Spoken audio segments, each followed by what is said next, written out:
So let's say that I have two dice and I roll the two dice and I ask the following question.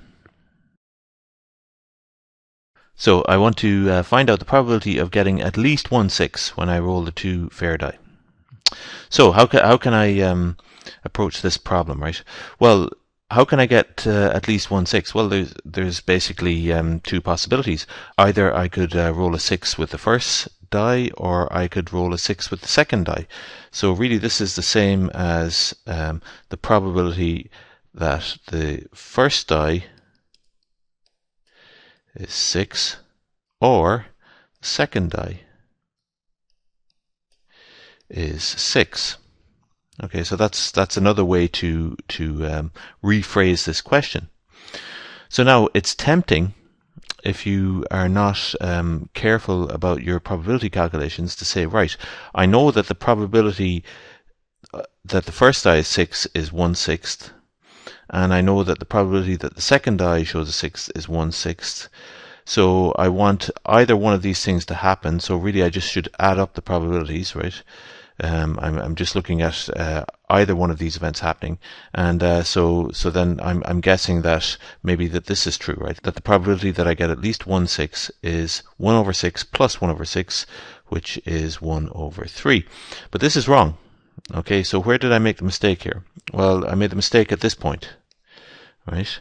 I can't just say that the probability of the first die being a 6 or the second die being a 6 is the sum of the individual probabilities, right? So my mistake here is that this is not true in general. The probability of A or B is not the same as the probability of A plus the probability of B in general. Okay, so what we're going to look at in this lesson is, well, what is true for the probability of A or B. Let's look at this example in a little bit more detail and see exactly why this is not true. So let's look at the sample space. So remember, we're rolling two fair die, and the sample space, we can represent it with a two-way table, and I'll sketch that two-way table here. So here's our sample space represented as a two-way table. So each rectangular cell represents an outcome, and the number above the diagonal is the number on the first die, and the number below the diagonal is the number on the second die. So for example, this cell here that I've circled in green represents the outcome. The first die is 2 and the second die is 3.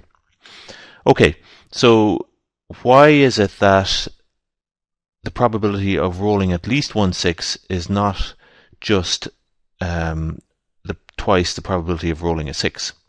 Well, let's look at the successful outcomes.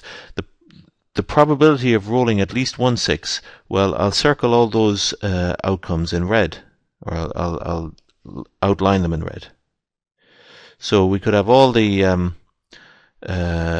cells on the bottom row and all the cells on the last column, right? So those are all the cells that have at least 1 6 in them. And if we count them up, you see that there's 11 of those cells.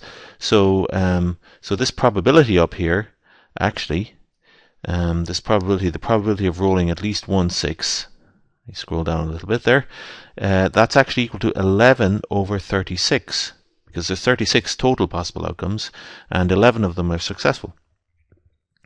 And you see the probability of the first die showing a 6, well, that's all these ones down here, so I'll just fill those in, right? So there's 6 of those, and the probability of the second die showing a 6, well, if we wanted to calculate that on its own, we just have 6 of them here as well, right?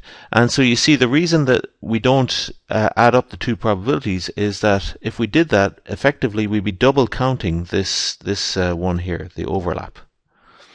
Okay, so that's the real reason why this is not true, is that if we were to add up the probabilities, then we're double counting the overlap. We're double counting the A intersection B. Okay, we're counting that twice when we should only be counting it once. So that tells us really what the proper addition rule should be. We don't want to double count the overlap. So if we just add them up, then what we've just observed here is that essentially we're counting this overlap twice, and we only want to count it once. So to compensate for that, we just subtract that probability from the right-hand side here. And that gives us the correct addition rule. So here's the addition rule for probabilities. It says that the probability of A or B, if we have two events A and B, the probability of A or B is the probability of A plus the probability of B minus the probability of A and B. Okay, so let's use this in an example.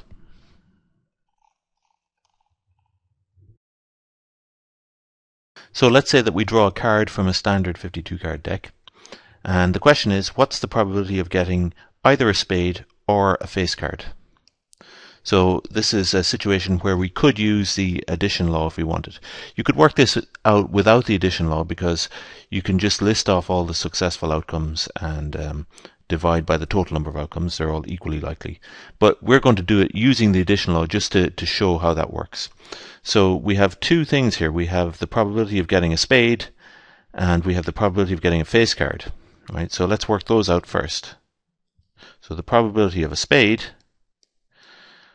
well, how many spades are there in a 52 card deck? There are 13. So the probability of getting a spade is 13 over 52. And how many face cards are there? Well, the probability of getting a face card, so how many face cards? Well, each suit has 3 face cards, right? So face cards are Jack, Queen, or King. So we have 3 face cards in each suit, and there are 4 suits, so there are 12 face cards. So the probability of getting a face card is 12 over 52. Now we want to work out the probability of getting a spade or a face card.